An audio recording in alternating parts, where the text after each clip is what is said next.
palavra, e depois da palavra do pastor Cid, nós estaremos aí fechando já o trabalho, né? Eu quero ouvir depois o nosso irmão pastor Basileu e também vamos ouvir o pastor Roberto, tá? Então, vamos ouvir agora a palavra com o pastor Cid. O pastor Cid é um pastor companheiro, tá? De alguns anos que nós conhecemos, né, pastor? Diz uma igreja muito abençoada ali em São Gonçalo, e é o nosso amigo, e convidamos para que ele viesse nos trazer a palavra da Santa Ceia.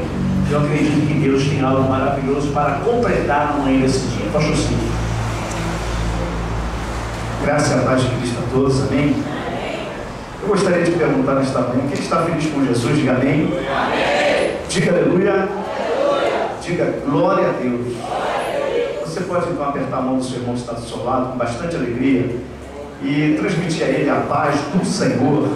Diga para ele, dê um sorriso para o teu irmão que está do seu lado. Estamos aqui juntos, reunidos na presença do nosso Deus. Eu tenho certeza que o povo de Deus é um povo alegre, amém? O povo de Deus tem razões para ser feliz, para adorar o Senhor. Nós temos muitas razões para nos alegrarmos na presença de Deus. Eu queria, nesta manhã, agradecer a oportunidade, como foi franqueada aqui pelo nosso querido Bispo Hélio Martins, meu amigo de ministério, agradecer ao ministério dessa igreja, né, a qual nos dá essa oportunidade hoje de fazermos uso do microfone para transmitirmos algo de tanta responsabilidade, que é a palavra de Deus. Confesso aos irmãos que nesta manhã importa que Jesus cresça e que nós diminuamos, que Ele seja um olheiro e nós sejamos um vaso em Tuas mãos. Amém? Quero me colocar na posição de um recipiente, de um instrumento, de um canal, né, para ser usado pelo poder do Espírito Santo para ministrar a palavra nesta manhã aos vossos corações. Mas antes de lermos aqui o texto básico aqui da mensagem, eu gostaria de nós fazermos aqui, né, de nós darmos um brado. Eu vou dizer 1, 2, 3, você vai dizer bem alto: Deus é fiel, com bastante alegria. Quem crê que Deus é fiel aqui? Amém? Então com bastante alegria, vamos lá? 1, 2, 3. Deus é fiel. Glória ao nome do Senhor Jesus por causa disso. Se você crê que Ele é fiel. Queridos, eu queria convidá-los para que abramos a palavra do Senhor no livro de Salmos, capítulo 34, Salmo não tem capítulo, Salmo 34, versículo 19.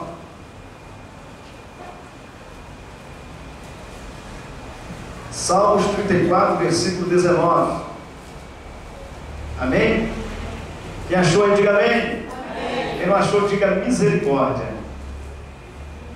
Vamos, neste momento, queridos, ler somente como base, né, como texto básico da mensagem, Salmos 34, versículo 19. Diz assim: muitas são as aflições do justo, mas o Senhor o livra de todas. Eu gostaria de pedir toda a igreja para que repetisse juntamente comigo esse mesmo versículo. Vamos lá, todos juntos? Vamos lá? Muitas são as aflições, mas o Senhor o livra de todas. Pode sentar-se. Porém, nada me impede de glorificar o nome do Senhor.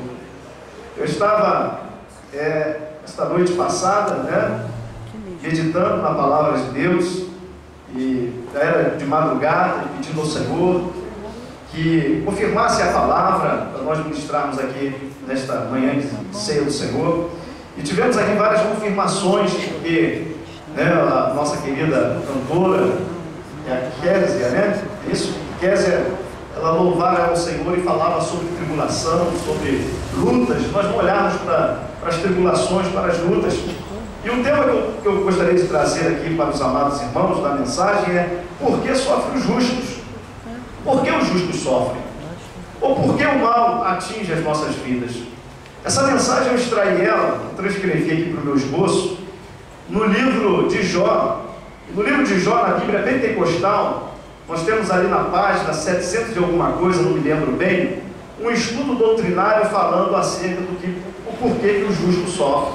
Você que tem a Bíblia Pentecostal, você que possa ter acesso a uma, você vai encontrar, sabe, os tópicos aqui dessa mensagem, desse estudo doutrinário no livro de Jó, uma página que tem um estudo que fala acerca do porquê que sofre o justo.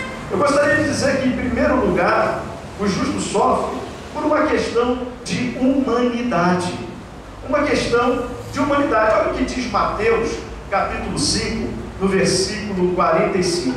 Diz assim: que o nosso Deus, Ele faz com que o sol se levante sobre bons e maus, e que a chuva desça sobre os justos e os injustos. Eclesiastes capítulo 9, versículo 2, diz assim: tudo sucede igualmente para todos aqueles que estão debaixo do sol. Tudo sucede ao justo como ao injusto, tudo sucede ao que sacrifica, ao que não sacrifica, tudo sucede igualmente para todos que estão debaixo do sol. Então a primeira coisa que eu vejo aqui é que o mal atinge as nossas vidas, o justo sofre, é porque existe uma questão de humanidade. Uma questão onde existe em cima dessa questão de humanidade uma lei espiritual que está em Romanos capítulo 5, versículo 12, que diz: por um homem entrou o pecado no mundo, pelo pecado a morte, assim a morte passou a todos os homens, por isso que todos pecaram. Então a questão de humanidade, desde que o homem pecou, transgrediu a lei de Deus, desde que o mundo foi criado, o primeiro homem pecou, transpassou para toda a humanidade, estamos embaixo da égide do pecado. Então nós sabemos que há uma lei, né? Há uma questão de humanidade, uma lei espiritual. E muitos até pensam que o justo sofre, que o mal nos atinge, que a tribulação nos atinge, talvez por causa da maldição hereditária. Quantas são as pessoas que dizem, né, que sofrem de algum mal por causa do seu quincaravô, do seu tataravô, do seu bisavô, avô, meu pai e eu? Quantas são as pessoas? Jesus Cristo, Ele acabou com essa tese de maldição hereditária no Evangelho de João capítulo 9, quando trouxeram um cego de nascença até Jesus e disseram para ele: mestre, quem pecou, este ou os pais? Este ou os pais dele, para que ele nascesse assim? E Jesus disse aos discípulos: não, nem ele nem os pais, maldição hereditária, mas ele nasceu assim para que a glória do Pai fosse revelada nele. Então Jesus ali acabou com a maldição hereditária. Primeiro lugar, o porquê que o justo sofre? Questão de humanidade. Segundo lugar, por que o justo sofre? A ação soberana de Deus. Ou nós podemos transferir para a vontade permissiva de Deus. O que é a vontade permissiva? Deus permite alguma coisa acontecer com os seus servos para que nós possamos ter um aproveitamento espiritual, para que cresçamos na graça, na estatura, no conhecimento, para que possamos prosperar, para que entendamos de estarmos no centro da vontade de Deus. Não é porque Deus é iracundo, não é porque Deus quer ver o seu mal, não é porque Deus quer ver você sofrendo, mas sim na posição de nos ensinar alguma coisa. Então, segundo lugar, por que o justo sofre? A ação soberana de Deus. Deus tem duas vontades: a absoluta e a permissiva. E quando Ele quer nos ensinar alguma coisa, Ele usa a vontade permissiva para que nós tenhamos um crescimento. Em 2 Crônicas, capítulo 33, nos traz a história de um rei chamado Manassés. Manassés foi um rei ímpio. A Bíblia diz que ele fez coisas má perante os olhos de Deus, não fez como seus pais. Manassés, ele foi um rei tão ímpio que ele adorava tudo que tinha nos céus, o que tinha na terra. Ele praticava infanticídio de crianças. Ele pegava as crianças do colo das mães, colocava dentro da boca de um deus chamado Moloque. Aquilo tinha fogo, as crianças gritavam quando estava ali sendo colocado naquele fogo. Ele mandava tocar tambores ainda para não ouvir o choro daquelas crianças. Foi um ímpio terrível. O que Deus faz na sua vontade permissiva? Deus permite com que os príncipes dos assírios prenda Manassés e leva ele lá para ficar entre os espinheiros na Babilônia. E deixa ele lá, a vontade permissiva de Deus. Você quer ver uma outra vontade permissiva de Deus? Juízes, capítulo 2, versículo 10. Olha o que diz isso aqui é importantíssimo. Diz assim: e foi também congregada toda aquela geração a seus pais, e outra geração após eles se levantou, que não conhecia o Senhor, nem tampouco a obra que fizera a Israel. Então fizeram os filhos de Israel o que parecia mal aos olhos do Senhor, e serviram a Baalins, e deixaram o Senhor, teu Deus, seus pais, que os tiraram da terra do Egito, e foram-se após outros deuses, dentre os deuses das gentes que havia ao redor deles, e encurvaram-se a eles e provocaram o Senhor a ira. Deus deu uma ordem a Josué: Josué, adentra Canaã, mata todos os povos, Jebuseus, Girgazeus, Heteus, o que tiver lá você acaba com todos eles, Josué. Mas Josué poupou os cananeus, e aquilo ali nós sabemos que lá na frente serviu para que testasse a fidelidade do povo para com Deus. Deus permitiu, porque se Deus não quisesse, Deus acabaria com aqueles cananeus. Isso é vontade permissiva de Deus. Terceiro lugar, por que que o justo sofre? Por que que a tribulação, o sofrimento nos atinge? A ação de Satanás. João 10,10 diz que ele veio senão para roubar, matar e destruir. Efésios 4,27 diz: não deixe lugar ao diabo, porque se você der lugar, ele vai vir, vai arrebentar com você, vai acabar com a sua família, vai acabar com os teus sonhos, vai acabar com os teus projetos. E outra coisa também que a Bíblia lhe dá alguns nomes. O primeiro nome que dá a ele é Belial. Belial significa indigno, significa perverso. Outro nome, maligno. Maligno é porque a essência do seu caráter é má. A Bíblia também o chama em Apocalipse de dragão. Por quê? Porque dragão tem patas de leão, asas de águia e caudas de serpente. Patas de leão, isso simboliza a força. Asas de águia, agilidade para fazer o mal. Caudas de serpente, isso simboliza a sagacidade de Satanás contra as nossas vidas. Então nós temos que entender de que existe a ação de Satanás contra as pessoas, contra nós. Por isso que o mal nos atinge. Quarto lugar, o porquê que o justo sofre. Quarto lugar, por causa do estilo de vida das pessoas. Você sabia disso? Gálatas 6,7 diz assim: se semearmos na carne, da carne ceifaremos a corrupção. Se semearmos no Espírito, do Espírito ceifaremos a vida eterna. É isto que acontece, querido. Quando nós plantamos, nós colhemos. Quando nós semeamos, nós colhemos. Então o estilo de vida, nós vamos ser aquilo que nós fazemos no tempo presente, nós vamos ser no futuro que plantamos hoje no tempo presente. E uma coisa que no estilo de vida, que são muitas pessoas que às vezes não prosperam por causa do seu estilo de vida. Você quer ver uma coisa? Pessoas que bebem muito, bebem inveteradamente, o camarada não para de beber. O que acontece com essa pessoa lá na frente? Vai ter uma cirrose hepática. Sim ou não? A pessoa que fuma muito, daqui a pouco lá na frente vai ter um estilo de vida de fumar muito, vai ter um efizema pulmonar. É o estilo de vida da pessoa, acha legal fumar, acender um cigarro e acha que isso é bacana. E por que não dizer também as pessoas que às vezes são gananciosas por dinheiro? Quantas são as pessoas? Olha o que diz aqui, 1 Timóteo, capítulo 2, versículo 7 ao 10, diz assim: porque nada trouxemos para este mundo, e manifesto é que nada podemos levar dele, tendo porém sustento e com o que nos cobrirmos, estejamos com isso contentes.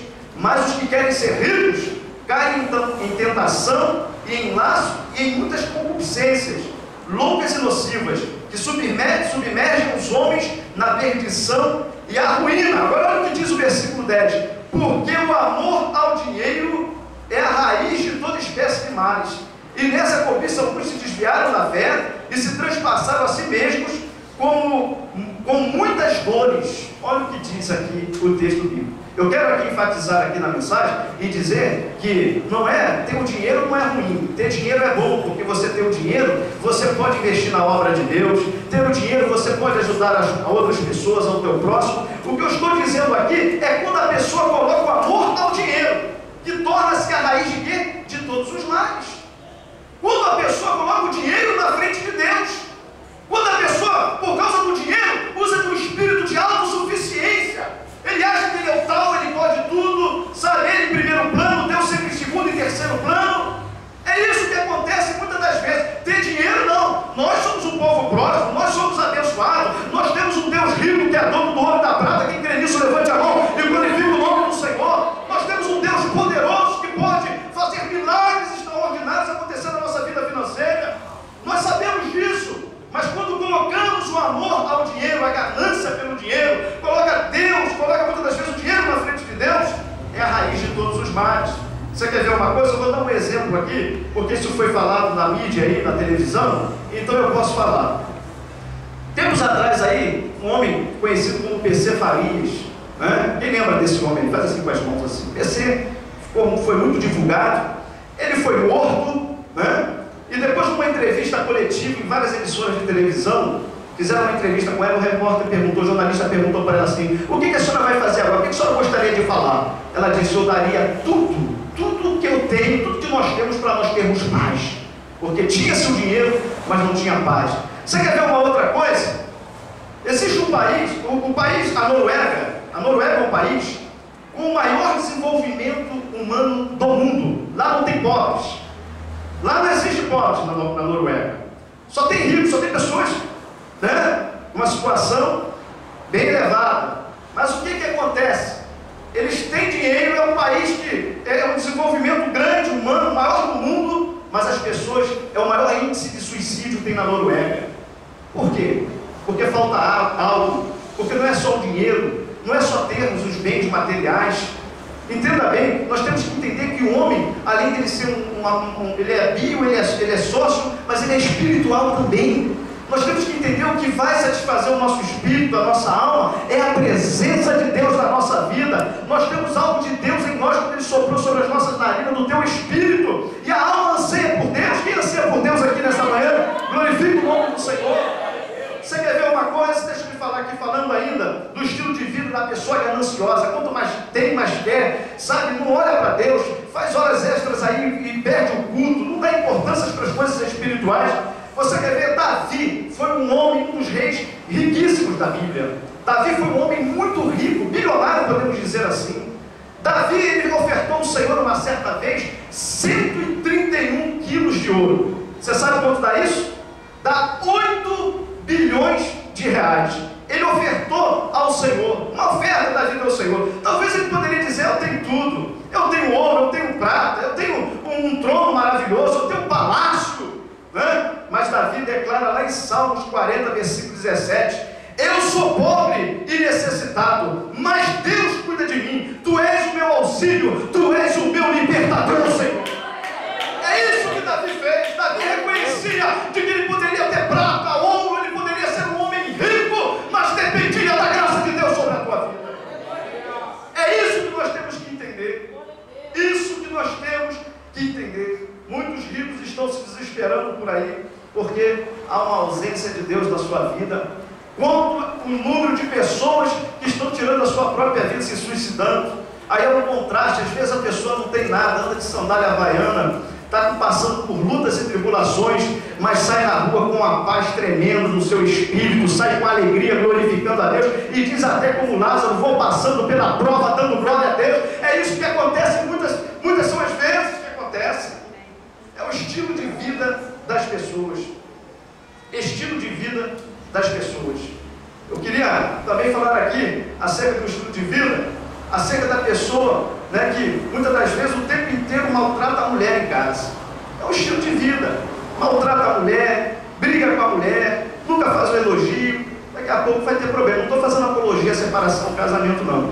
Outra coisa é a mesma coisa, a mulher maltrata o homem, sempre está, né, fazendo algo contrário acerca da vida do homem e procura sempre fazer coisas que não cooperam com a sua vida conjugal, não cooperam com a sua vida matrimonial. Isso aí é um estilo de vida, sem contar as outras pessoas que às vezes faz tantas coisas que planta para colher. O que eu quero chegar aqui agora na mensagem, eu gostaria de falar para vocês que a tribulação, o justo sofre, mas produz alguma coisa de bom na vida do crente.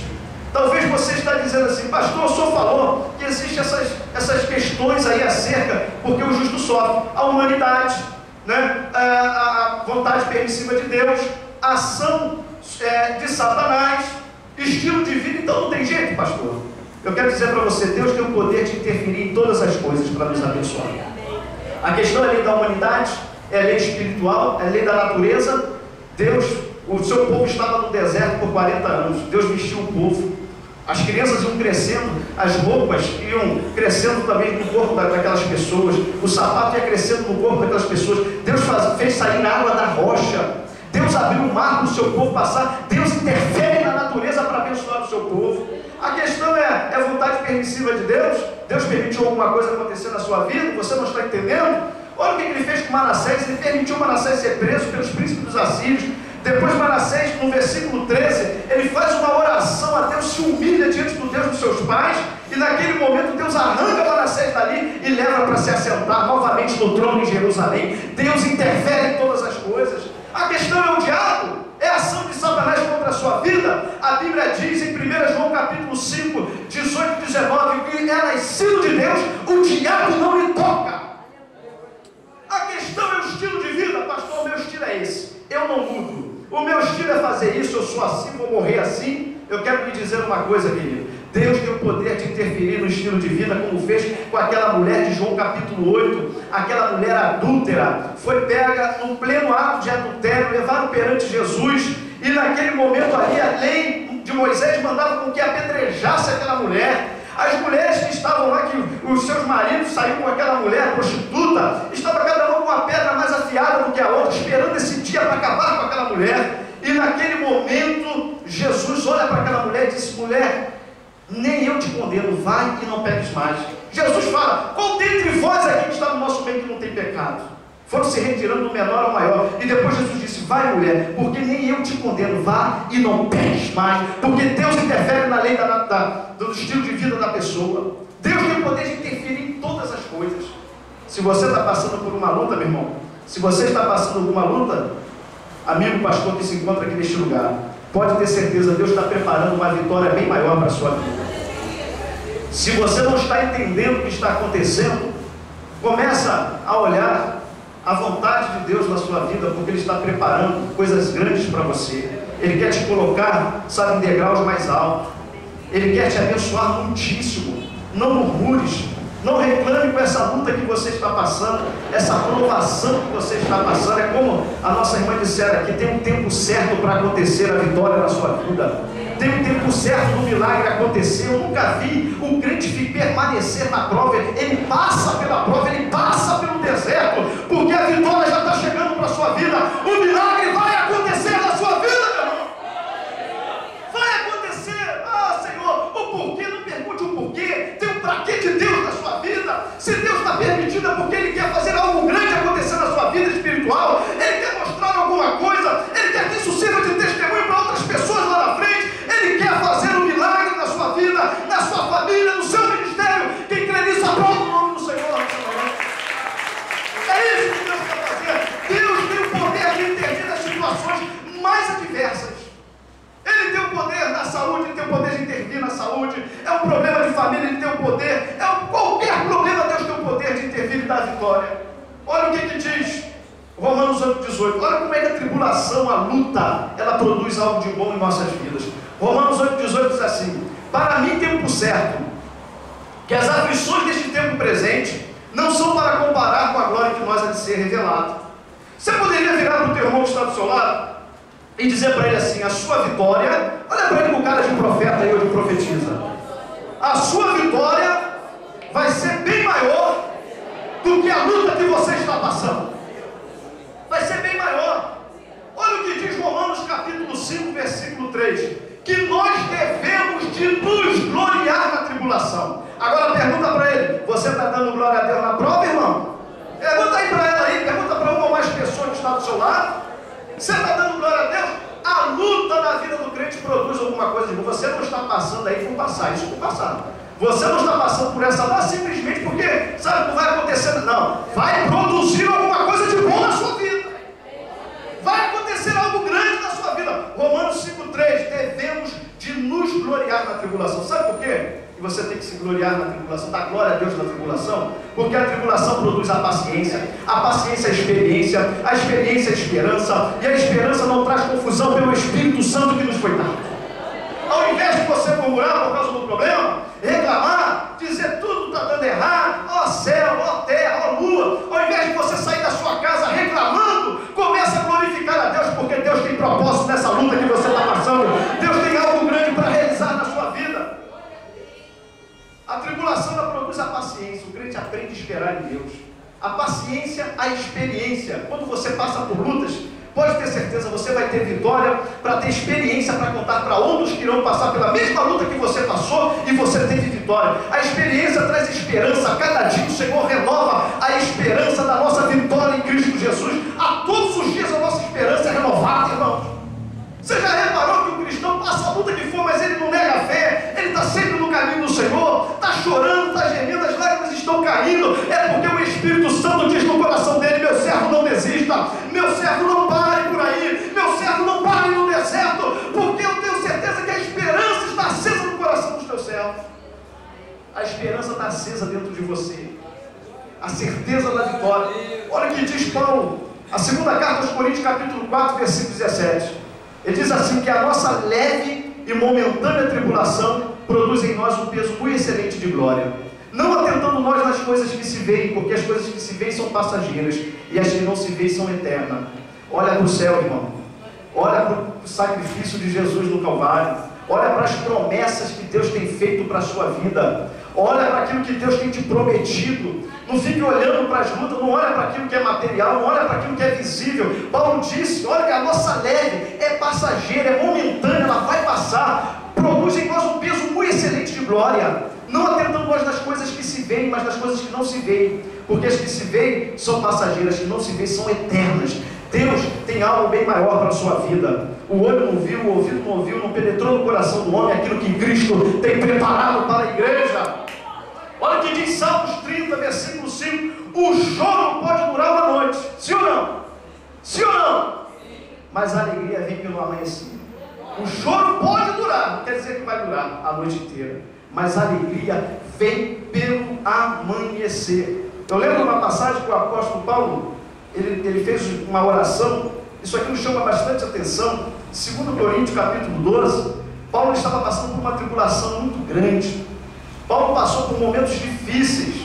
Apóstolo Paulo, ele teve revelações do terceiro céu, revelações inefáveis, que não era lícito ao homem, algo transcendental, que ultrapassa o limite humano. E o que eu vejo é que Paulo, nesse mesmo capítulo, diz: para que eu não me exaltasse pela excelência que me foi dada, me veio um espinho na carne e um mensageiro de Satanás a esbofetear a Paulo. Olha só que situação. E Paulo, ele estava sofrendo, Paulo estava passando por, mas ele sabia que aquilo ali ia produzir alguma coisa de bom na sua vida. E ele faz uma oração, e Paulo ora por 3 vezes pela mesma coisa. Um judeu não tem o costume de orar por 3 vezes pela mesma coisa. E o sofrimento era tão grande, a dor era tão grande, que ele orou a primeira, orou a segunda, orou a terceira, e depois o próprio Jesus disse para ele: Paulo, a minha graça te basta, porque o meu poder prevalece na fraqueza, nas injúrias, na tribulação. Se você está orando, meu irmão, se você está clamando a Deus, pode ter certeza, você pode ajoelhar-se chorando, mas vai levantar glorificando a Deus, porque a graça de Deus, o favor imerecido de Deus está sobre a tua vida. O favor de Deus está sobre a sua vida. Em Salmo 55, 15 diz que no tempo da nossa angústia nós devemos de invocar a Deus. Invoca-me no dia da tua angústia, eu te livrarei e tu me glorificarás. Isso aqui é algo tremendo. Eu gostaria de convidar a você para ficar de pé nesse momento, e nós vamos encerrar, vamos parar por aqui. E a mensagem de hoje, o porquê o justo sofre. Eu falei de algumas questões aqui, sobre 4 questões, e falei da tribulação que produz na vida do crente, o que o sofrimento produz na nossa vida. Eu tenho certeza que a sua vitória vai ser bem maior do que a luta que você está passando. Eu tenho certeza que você está adquirindo experiências para contar para outros e edificar outras vidas. Eu tenho certeza que essa prova é passageira. Mas eu gostaria de fechar aqui em Romanos 8:31. Paulo, ele faz uma declaração de vitória em meio às lutas que ele passou. Paulo foi muito perseguido. Paulo levara 5 quarentenas menos uma dos judeus. Paulo, existia uma lei judaica, né? Que aquela lei, a lei romana, que tinha que dar uma quarentena e parar de bater na pessoa. Dava 40 chicotadas e parava. Paulo levou 5 de 39 e uma de 40 para poder fechar. E depois ele levanta, sacode a poeira e diz: qual é a próxima cidade que nós vamos evangelizar? Paulo sabia, tinha certeza do que Deus iria fazer no seu ministério. E é assim o que Deus quer fazer na sua vida, meu irmão. Deus quer que você cante o cântico da vitória nessa manhã. Pode ter certeza que chegou a época da colheita na sua vida. Não importa o sofrimento, a luta, Deus está no controle da sua vida. Deus está no controle de todas as coisas. O problema é financeiro, Deus vai prosperar a sua vida. O problema é enfermidade, Deus tem o poder de curar. O nosso Deus é o mesmo, Deus não mudou, Deus não sofre mutações. O nosso Deus é o mesmo para fazer milagres. Assim como Ele fez no passado, Ele faz também nos dias de hoje. Paulo disse em Romanos 8,31: que diremos, pois, estas coisas? Se Deus é por nós, quem será contra nós? Se até mesmo o teu próprio Filho não poupou, entregou por nós, também nos dará com Ele todas as coisas? Quem intentará acusação contra os escolhidos de Deus? É Deus quem os justifica. Quem os condenará se Jesus Cristo morreu e antes ressuscitou dentre os mortos e está à direita do Pai e intercede por nós? Aleluia. Quem nos separará do amor de Deus? A tribulação, a angústia, a perseguição, o perigo, a espada. Como está escrito, somos entregues à morte todo dia e somos reputados como ovelha para o matadouro. Mas em todas essas coisas somos mais do que vencedores, porque estão certos de que nem a morte, nem a vida, nem os anjos, nem os principados, nem a potestade, nem o presente, nem o porvir, nem a altura, nenhuma profundidade poderá nos separar do amor que está em Cristo Jesus, o nosso Senhor. Nada pode nos separar do amor de Deus. Aplauda o nome do Senhor. Glória a Deus. Nada pode se separar do amor de Cristo. Nada. Está passando por luta? Sem Ele é bem pior. Pode ter certeza, essa luta vai passar na sua vida. Essa tribulação é passageira, meu irmão. Pastor, não ceda não, pastor. Você que está aqui, amigo pastor, não desista daquilo que Deus tem colocado nas suas mãos.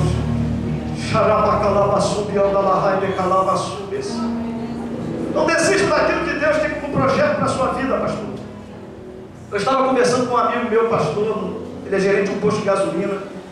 Ele chegou para mim e disse: Cid, eu quero entregar a igreja para você, vou dar continuidade lá, vou passar essa igreja para você.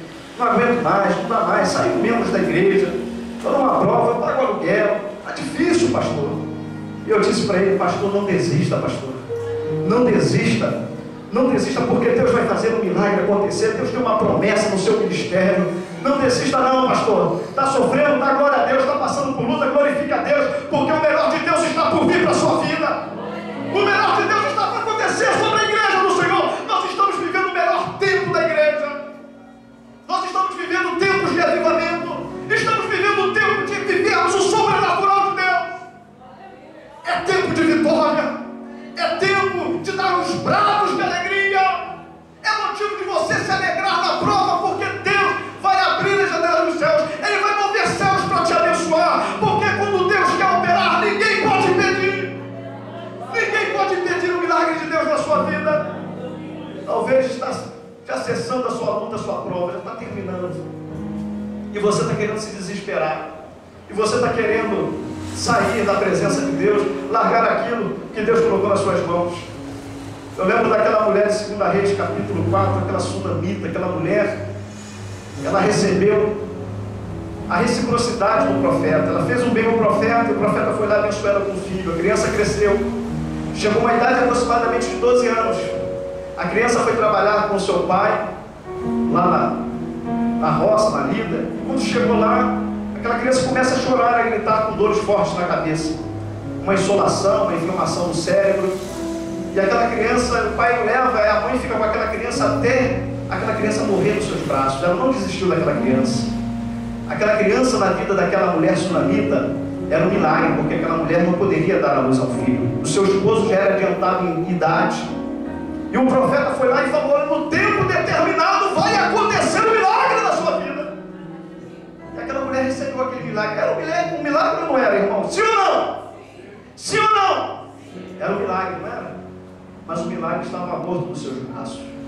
Talvez aqui nessa manhã tem pessoas aqui que um dia teve um milagre na sua vida. Talvez tem pessoas aqui nesta manhã que o seu ministério foi um milagre, a sua vida espiritual foi um milagre, a sua saúde foi um milagre. Mas eu tenho uma notícia boa para trazer para você nesta manhã. Assim como aquela mulher não desistiu da sua vitória, ela não desistiu do milagre na sua vida, faça isso, tome como exemplo. Toma o exemplo dessa mulher, não desista do milagre que um dia foi milagre na sua vida, porque o nosso Deus tem o poder de ressuscitar milagre. Se você crê nisso, comece a glorificar a Deus. Deus pastor. Deus vai trazer a restituição da sua vida, meu irmão. Deus vai trazer a restituição da sua vida, bispo Hélio. Deus vai trazer a restituição. Deus vai multiplicar os teus celeiros 7 vezes mais. Quem crê nisso, joga a mão para cima e glorifique o Senhor. Exalte, exalte, exalte, exalte. É momento de adoração agora. É momento de você tomar posse da sua vitória através da palavra. Vai glorificando a Deus e vai sendo renovado. Vai glorificando a Deus e receba a cura nesta manhã. Receba o renovo, receba a renovação. Abra o teu coração e glorifique. Vai glorificando, vai exaltando, sinta a presença do Espírito Santo. Ele está impactando a sua vida. Ele está dizendo para você: não desista, meu servo. Não desista, não desista, minha serva. Não desista, porque eu sou contigo. Eu estou no controle de todas as situações. Eu vou fazer um milagre acontecer na sua vida. Oh, xaraba, calaba, calaba, calahai. Calaba, subi, andalahais. Vai glorificando a Deus. Você sabe o que acontece muitas das vezes conosco?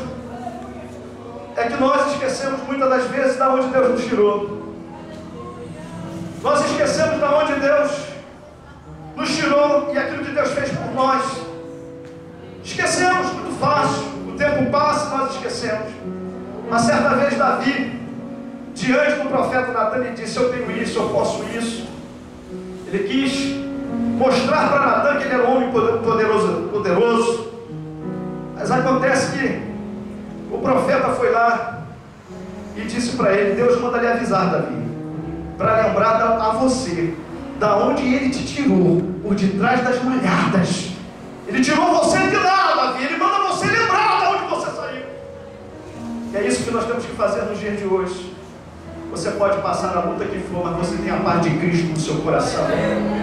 Você pode passar a prova que for, mas hoje você tem o brilho de Cristo sobre a sua face.